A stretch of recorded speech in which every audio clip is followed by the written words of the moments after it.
¿Qué tal? ¿Cómo están? Bienvenidos. Estamos comenzando Agenda Económica en la edición PM al cierre de este día jueves. Estamos revisando los temas más importantes de la jornada. Vamos a hablar de algunos datos económicos que conocimos el día de hoy, pero partamos con lo que ocurrió en materia política.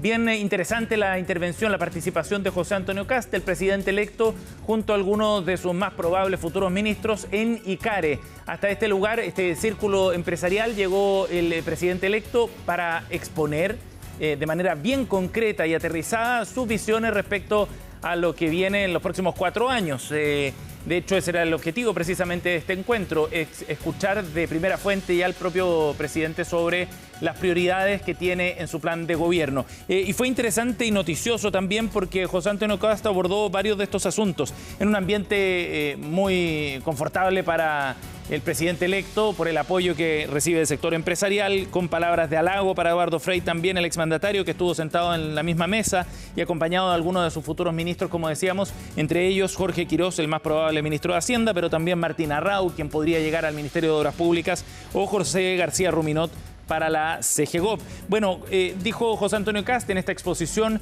que comenzaba un nuevo ciclo, que terminaba una etapa de incertidumbre e improvisación en relación a lo que ha ocurrido en estos 4 años del gobierno del presidente Gabriel Boric. Y en ese sentido iba de una tecla más política José Antonio Kast respecto a su visión sobre lo que está ocurriendo ahora. Por eso es que llegó rápidamente a uno de los puntos que hoy día en el Congreso se está discutiendo con más énfasis, que tiene que ver con el reajuste de los funcionarios del sector público. Sobre eso se explayó el presidente electo, dijo que se está discutiendo a última hora este reajuste y advirtió que es necesario que sea compatible esto con el objetivo de reajuste fiscal al que aspira precisamente el mandatario electo. Escuchemos qué fue lo que dijo sobre este punto José Antonio Kast.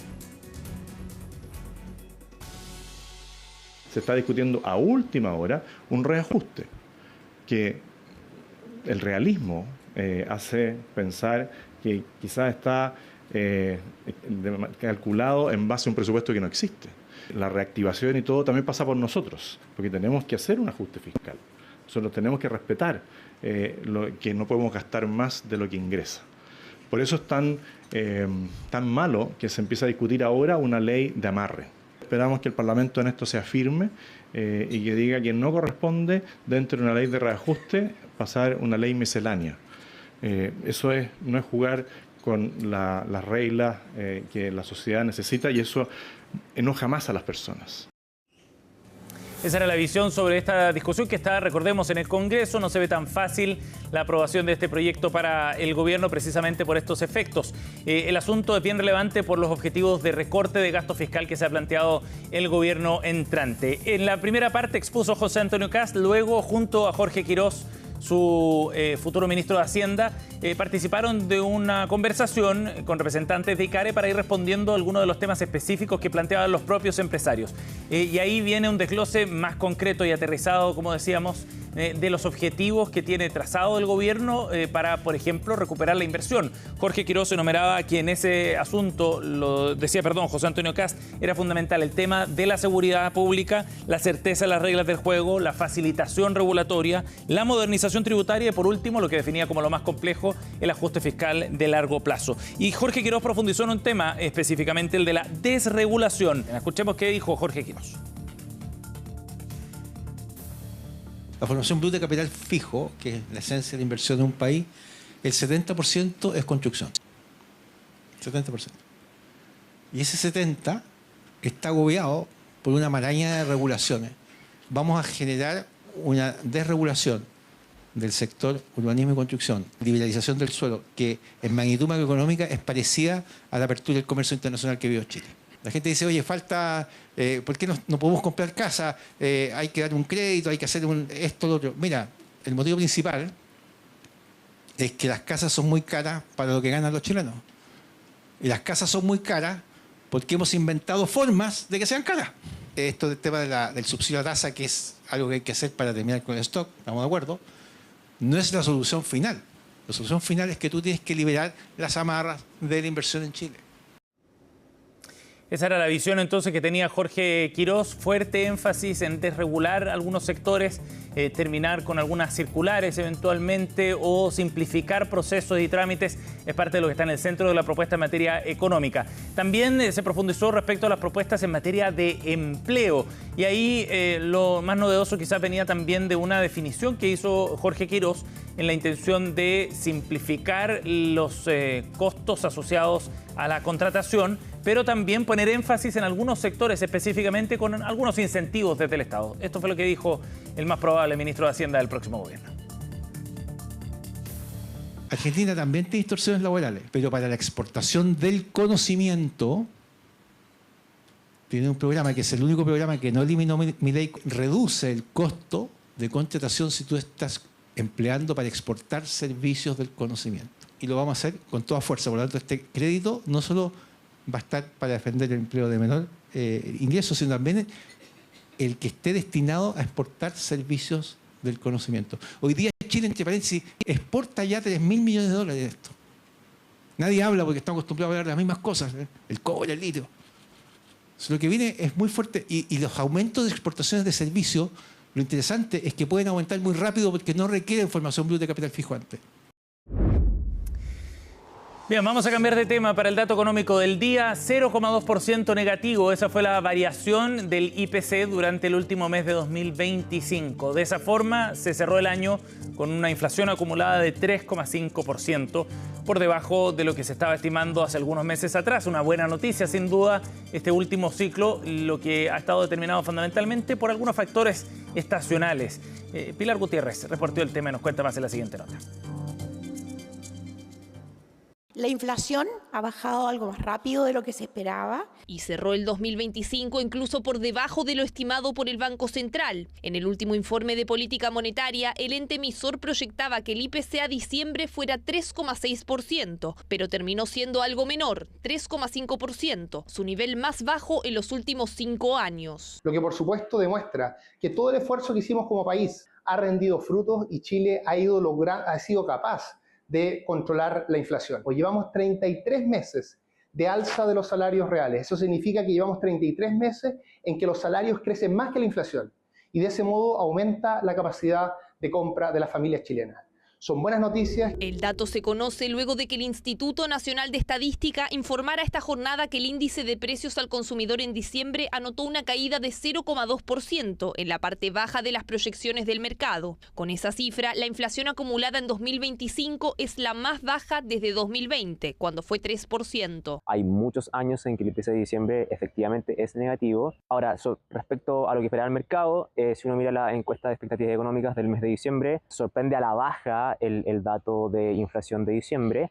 El mercado esperaba una variación nula de 0% en diciembre. Entre los productos que bajaron de precio el último mes del año están los tomates con una caída de 12%, frutas de estación con una disminución de 5,5% y transporte aéreo internacional que bajó 16%, mientras que los vuelos nacionales subieron de precio 19%. Las frutas y verduras han marcado una baja importante, pero también hemos tenido una baja en divisiones como por ejemplo los alimentos, que es algo que destaco de manera importante porque no da lo mismo acercarnos a la meta con inflaciones de los alimentos, por ejemplo, altas, que es la que más pesa en la canasta del IPC. Con esto, los analistas ven que los registros de IPC más elevados durante la pandemia van quedando atrás. De hecho, el Banco Central proyecta que la inflación va a converger a la meta de 3% durante este primer semestre de 2026. Estamos observando cómo se adelanta la convergencia en la inflación para la inflación total y cómo por el lado de la subyacente esta converge en el tercer trimestre de 2026. Esas menores presiones inflacionarias, también impulsadas por la baja que ha tenido el dólar, abrirían más espacio para que el ente emisor pueda recortar nuevamente la tasa. Llevando probablemente la tasa de política monetaria a 4,25% durante marzo o abril de este año.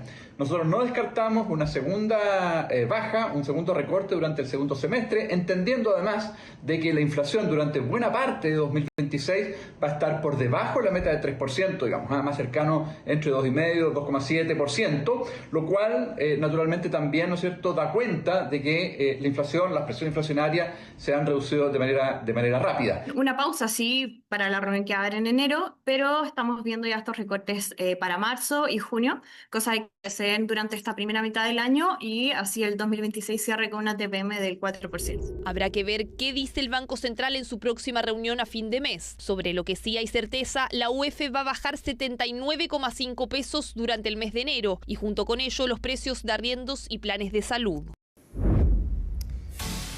Con esta información nos vamos a la pausa. Al regreso seguimos con más aquí en Agenda Económica. No se vayan.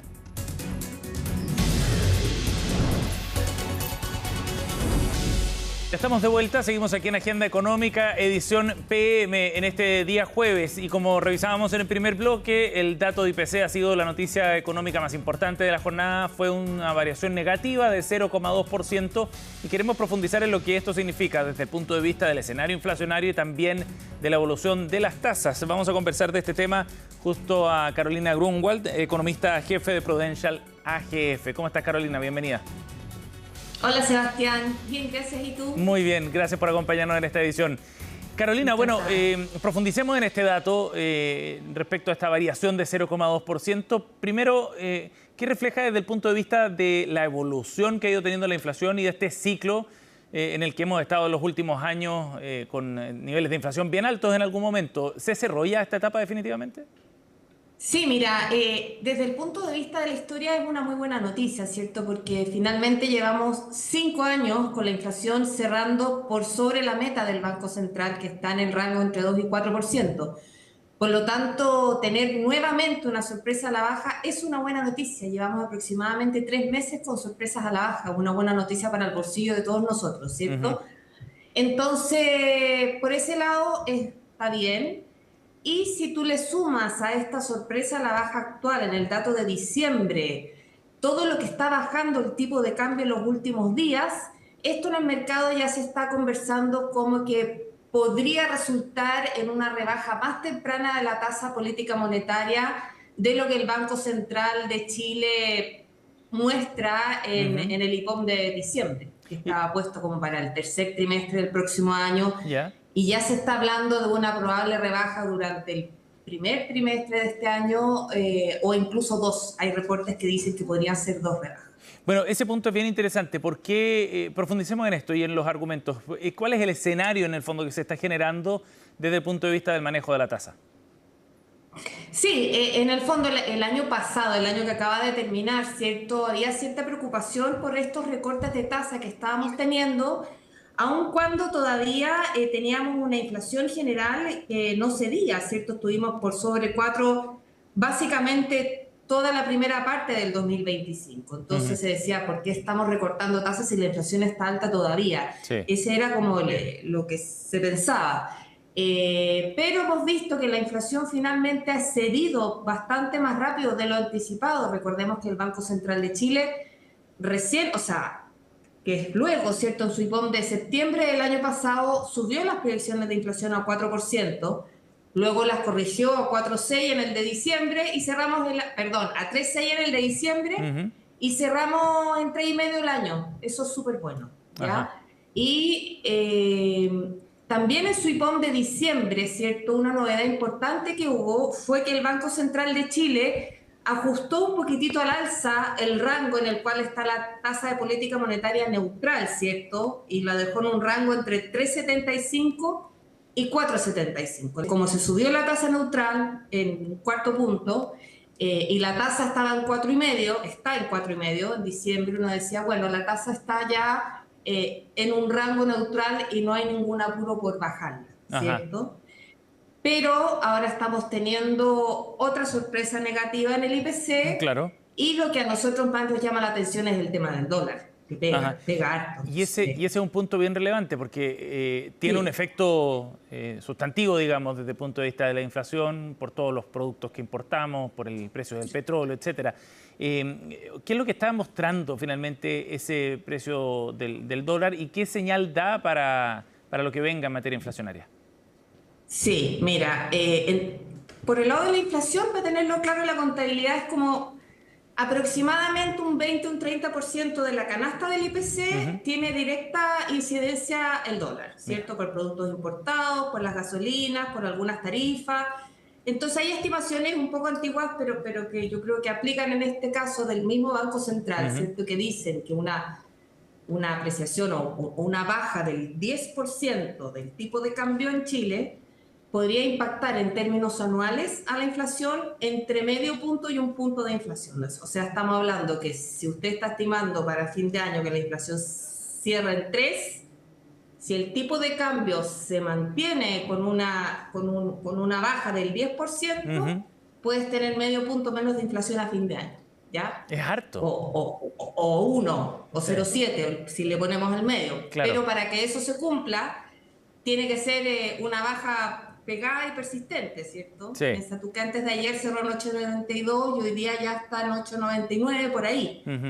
Entonces, por ahí hay una señal y claro, lo que está pasando actualmente con el dólar es que estamos teniendo muchas noticias de distintos flancos, ¿cierto? El día de hoy, con este dato de inflación menor a lo anticipado, ¿cierto? El mercado lo lee como que se vienen recortes de tasa más pronto en Chile, lo que te impacta en el tipo de cambio hacia el otro sentido, que menores tasas en el país, lo que ahí se piensa como en un flight to, o sea, una fuga de capitales buscando mercados con mayores tasas de interés, entonces eso te impactaría el tipo de cambio hacia el otro sentido. Claro. También hemos estado teniendo noticias durante todo el año por el lado de Estados Unidos, con toda esta política arancelaria y todos estos planes, el mercado se fue a refugiar en otros activos y no en el dólar, y eso hizo bajar el dólar y subir el oro, por ejemplo. Claro, ¿cierto? Que Carolina, se aplica de otra manera. Y sobre ese punto es bien interesante lo que tú estás enumerando, porque da cuenta al final de un escenario como de harta incertidumbre, de alta volatilidad también de repente a propósito de factores geopolíticos, por ejemplo, y esa incertidumbre, bueno, te requiere, digamos, de una cierta flexibilidad para enfrentar los cambios que puedan venir durante este año. Hoy día la economía chilena y el Banco Central en particular tienen más espacio para poder enfrentar shocks externos. A ver, desde el punto de vista macroeconómico, lo más importante para poder enfrentar adecuadamente shocks externos es tener un escenario macroeconómico ordenado, ¿cierto? Significa inflación controlada, deudas públicas, o sea, escenario de las finanzas públicas controlado, credibilidad. Yo creo que todas esas cosas en Chile están, institucionalidad, menos que antes probablemente, ¿cierto? El mercado chileno se ha visto más expuesto a volatilidad pienso yo, por la pérdida de la profundidad del mercado de capitales, ¿cierto? Mientras más grande tu mercado de capitales, menos te pegan los choques externos. Entonces, desde ese punto de vista, es positivo. Ahora, ¿estamos mejor que antes o no? Esa es una buena pregunta. En términos de inflación, claramente estamos mejor que antes, estamos ya con la inflación prácticamente controlada. En términos de finanzas públicas, no estamos mejor que antes, ¿cierto? Tenemos una deuda que avanza rápidamente. Pero es del todo razonable pensar que, no sé, pues si este precio del cobre se mantiene bastante arriba, eso va a ayudar a volver a abultar nuestras cuentas fiscales y nuestros activos del tesoro, que fue lo que nos ayudó mucho para salir a flote en la pandemia, que recordemos que nosotros usamos recursos que teníamos, no nos endeudamos como muchos otros países que tuvieron que adquirir mucha deuda pública para poder financiar esta vida sin poder salir de la casa. Sí, claro. Carolina, antes de que se nos falle el tiempo, volvamos al tema de las bajas de tasa.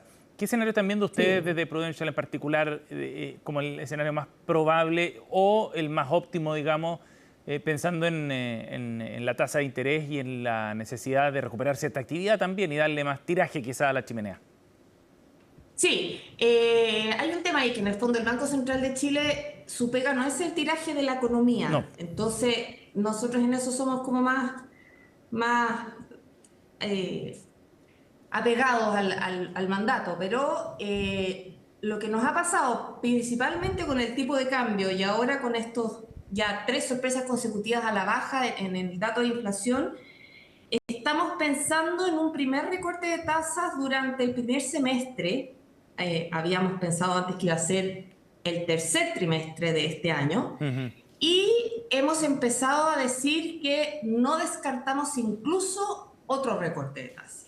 Como que está apareciendo en nuestro horizonte un probable segundo recorte de tasas. Lo último respecto a este tema, ¿es posible pensar en un ciclo algo más favorable entonces desde el punto de vista del crecimiento y recuperar más capacidad potencial también, dado el escenario con el que estamos cerrando este año 2025, ya con los últimos números que nos faltan por conocer?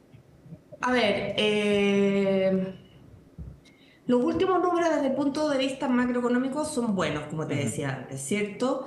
El Banco Central también en su último informe de política monetaria corrigió fuertemente al alza las perspectivas de inversión para este año, para el 2026. Sí. Pero principalmente por la importación de maquinaria y equipo. Lo que a mí me hace falta, digamos, es después del 2026, ¿qué vamos a hacer? El mismo Banco Central de Chile el 2027 vuelve sus proyecciones al 2% de crecimiento, a una inversión por ahí por el 3%. Entonces, a mí me pasa que para poder lograr un largo plazo estable y sostenido de mayor crecimiento robusto, lo que se necesita es tener inversión, pero inversión de obras, de ingeniería, de construcción, una inversión que genere más empleo. La inversión que tenemos ahora es en más minería, energía, que no es tan intensiva en empleo. Entonces, para eso creo yo que es importante las expectativas que han mejorado sin ninguna duda, pero de ahí a que se genere el proyecto y que se ejecute, yo creo que eso no es tan automático. Yo creo que hay que sentar las bases, dar las confianzas y tratar de expandir, ¿cierto? Este aumento de la inversión que se viene en otros sectores económicos que son mucho más intensivos en mano de obra. Cierto, y quizás sea ese el gran... Tenéis inversión, tenéis empleo, y ahí la gente tiene plata para gastar y básicamente ahí viene el crecimiento económico, ¿cierto? Y es quizás el gran desafío que tiene el gobierno entrante, ¿no? Lo veíamos en el primer bloque, es uno de los objetivos que se plantea también el futuro ministro de Hacienda. Carolina, muchas gracias por conversar con nosotros hoy día aquí en Agenda Económica. Ya, pues encantada. Gracias por la conversación. Chao. Chao. Bueno, vamos a ir a otro tema, vinculado al asunto económico, pero con una patita también en el área social, porque se conocieron los resultados de la encuesta CACEN, que es la encuesta de caracterización socioeconómica que permite conocer los niveles de pobreza en nuestro país. Y los resultados correspondientes al análisis 2024, son los resultados CACEN 2024, muestran que cerca de 600.000 personas salieron de la pobreza desde el año 2022. Y con la nueva metodología, la tasa de pobreza llega a un 17,3%. Recordemos que hubo una actualización metodológica que hace en la práctica más exigente la medición de pobreza en nuestro país. Los detalles los vamos a conocer en la siguiente nota. Finalmente se dieron a conocer los resultados de la encuesta CACEN 2024 y la gran respuesta es sí, la pobreza disminuyó en Chile. Son cerca de 600.000 personas las cuales superaron este umbral, pero hay datos a considerar debido a que se cambió una metodología más exigente y es por eso que hoy en Chile, según estas cifras, 1 de cada 6 chilenos aproximadamente es pobre, es decir, el 17,3% de la población. Los resultados los que nos muestran es que Chile es menos pobre que hace 4 años. Dimos cifras de pobreza que muestran que incluso con una metodología más exigente, casi 600.000 personas salieron de la pobreza entre el año 2022 y el año 2024. Es una cifra que desafía al Estado de Chile, que desafía a la política social. Es una cifra que visibiliza la realidad de chilenos y chilenas que probablemente con la metodología anterior no se estaba mostrando y por lo tanto la encuesta de caracterización socioeconómica nacional cumple su objetivo. cumple el objetivo de caracterizar a las personas que están en situación de pobreza. Claro, son baños de realidad, porque si uno tomara de referencia o se hubiese mantenido la metodología anterior, la pobreza, por ejemplo, por ingresos, habría disminuido entre 2022 a 2024 desde un 6,5 a un 4,9. Registrado, claro, eso fue hace 4 años. Pero los resultados son otros con una metodología mucho más exigente en el cual hablamos de 3 tipos de pobreza. Pobreza por ingresos, pobreza multidimensional y pobreza severa. Datos que hay que empezar a analizar desde esta perspectiva, la cual exige mucho más precaución y es mucho más minuciosa. Es muy difícil poder medir la pobreza. La pobreza es simplemente que a algo le falta algún tipo de bien, algún tipo de servicio o una red, como mide también la pobreza multidimensional, red familiar, social me refiero. Por esto, el hecho de que hoy en día tengamos un número que aumentó respecto del que ya conocíamos de pobres en nuestro país, es más bien reflejo de que hemos cambiado la metodología. Por eso aquí la metodología es lo más importante cuando nosotros entramos a hablar de cómo estamos midiendo esta pobreza. Hay una metodología de pobreza por ingresos que hoy día nos está mostrando que hay un descenso, pero también hay un cambio en la forma en que se empieza a determinar nuevamente la pobreza. Entonces, una nueva serie de tiempo que se empieza, por así decirlo, a establecer. De hecho, según la nueva metodología, por ejemplo, para 2011, el año después del Bicentenario, se nos había informado que la pobreza en Chile era de 10,9%. Pero con esta nueva metodología hubiésemos tenido un 35,4%. Más de un tercio de la población era pobre con esta nueva metodología para el año 2011. Y otro ejemplo, para 2020, el año de la pandemia, según la metodología que se usaba hasta la medición anterior, la pobreza se cifraba en 10,7%. Pero con esta nueva metodología la pobreza se cifra en 28,3%. Además, desde el gobierno aseguran que la baja de la pobreza tiene que ver con la ayuda estatal a los grupos más vulnerables, no con la apertura de nuevos mercados e inversión. Nosotros creemos en una protección social integral, una protección social universal, resiliente y sostenible, que tiene tener componentes universales, como es el sistema de cuidado, que tiene que tener también componentes que son focalizados en poblaciones específicas, por ejemplo, el subsidio único familiar a niños, niñas y adolescentes. En el dato práctico, 600.000 personas salieron de la pobreza de entre 2022 a 2024, pero en el país hay más de 3 millones de personas que están bajo la línea de la pobreza, según los datos entregados por la encuesta CACEN 2024. De esta manera estamos cerrando esta edición de Agenda Económica PM. Muchas gracias por acompañarnos. Quédense con nosotros. En unos minutos comienza CNN Prime.